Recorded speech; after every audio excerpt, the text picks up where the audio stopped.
Lady Sonia. Lady Sonia. Et je viens de découvrir que mes 3 enfants sont pour le gardien. Vous n'avez pas envie de manquer cette histoire-là. Écoutez ça. C'est un homme. Il dit, attendez, je vais pleurer pour vous d'abord. Mao, Mamrou, coucou. Lady Sonia, mariée tranquillement avec ma femme depuis près de 7 ans. Pas de problème, hein? Vraiment, no issue. Pas de problème. Mais au fur et à mesure que le temps passait, au début là, pas d'enfant. 3 ans, pas d'enfant. Bon, après, bon, Dieu a intervenu.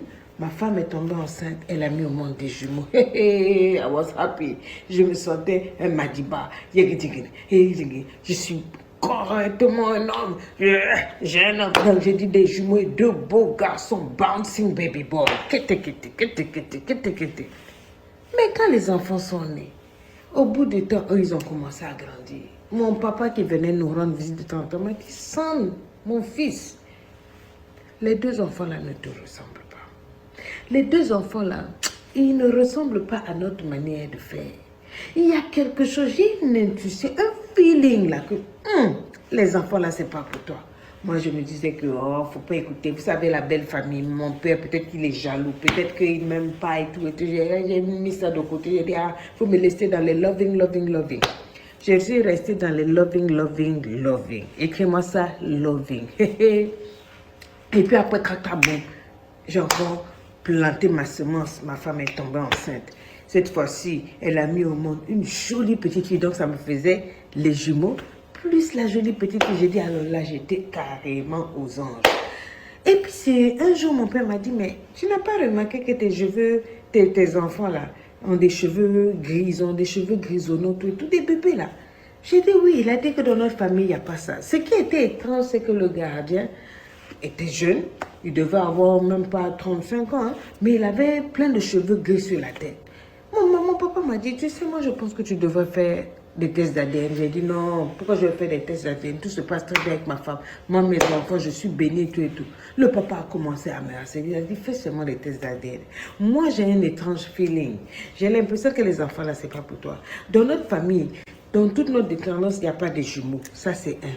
Dans toute notre descendance, les enfants n'ont pas les cheveux gris. Toi, tes enfants, là, les 3, là, ont des cheveux gris. Dans toute notre descendance, la manière dont les enfants là, se comportent, là, ils n'ont rien de toi. Quand on les regarde, as a matter of fact, they don't even look like you. Ils ne te ressemblent pas, il n'y a rien. Moi, j'ai zappé. Et puis après, j'ai voyagé, je suis allée en mission. Ce jour-là, quand je suis revenue de mission, je ne sais pas, j'ai trouvé ma femme et le gardien dans une position un peu compromettante. Ils étaient un peu trop proches de l'arrière-cour. C'est-à-dire que le gardien ne pouvait pas se permettre d'entrer dans le 6 mètres de ma femme. Vous savez vous-même qu'il y a un périmètre. J'ai vu ça, j'ai dit, on dirait que le vieux là a parlé. Souvent, on dit que les vieux, même quand ils sont assis, ils voient plus loin que les jeunes qui sont debout. Attends, je vais écouter ce que le papa a dit là. J'ai prélevé des trucs là, papa, chez les enfants au niveau de la salive, les cheveux, tout et tout. Bon, j'ai envoyé au laboratoire. Et j'étais là, je priais, j'ai dit, Seigneur, ne me fais pas ça. Seigneur, ne me fais pas ça. J'ai envoyé pour moi-même, j'ai fait un bon check-up. Les résultats de l'ADN sont venus en même temps que les résultats de mon check-up. Demandez-moi. Je suis impotent. Je ne peux pas mettre au monde. Et quand on a fait les trucs là, les enfants là ne sont pas pour moi, les 3 enfants. Depuis là, je suis tombée. La première personne que j'ai appelée, c'est qui d'après vous? Mon père. Je suis allée pleurer là-bas, j'ai pleuré. Puis j'ai dit, ah, moi je ne peux pas faire d'enfant et tout et tout. Elle m'a tombé, tout et tout. Mon papa m'a dit, chut, ne dis rien.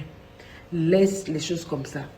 Tant que personne ne sait, ce sont tes enfants. De toute façon, légalement, tu les as élevés, les actes de naissance, c'est à ton nom.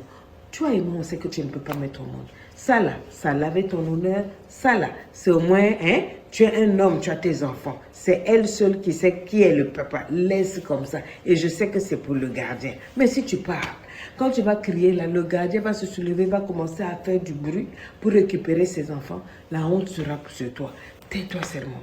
J'ai dit d'accord, je vais garder, je vais faire comme ça. J'aime les enfants là, mais je peux vous dire que depuis ce jour, je déteste ma femme avec une passion qui ne dit pas son nom. Je la hais, je ne peux pas la toucher. Parce que pour moi, je me dis comment une femme aussi classe, pour qui j'ai travaillé pour créer un grand standing, peut descendre aussi bas que d'aller se faire culbuter par le gardien.